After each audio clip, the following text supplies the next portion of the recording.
Since the pandemic started, there have been too many funerals for people not ready to die. It's the worst possible thing because no one deserves to die alone or feel like they're alone. Healthcare systems have been pushed to the limit for months, with staff doing everything in their power to keep people alive. My heart breaks at work. My heart breaks when I get home. With COVID-19, the death toll in Ontario has been in the thousands, hitting long-term care homes, essential workers, and many more vulnerable people. But finally, that number stood still.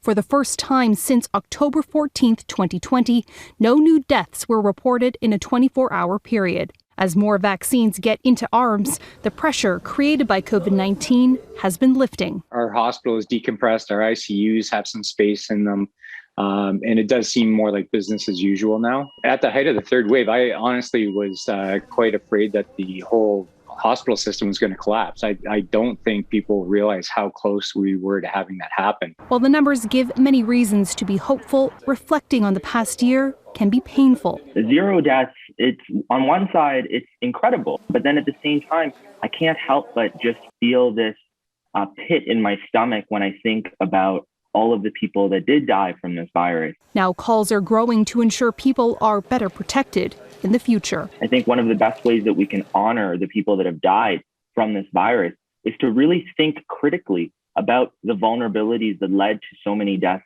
from this virus over the last year and a half, and how we can actually fix these vulnerabilities in society so that we never see this kind of devastation again.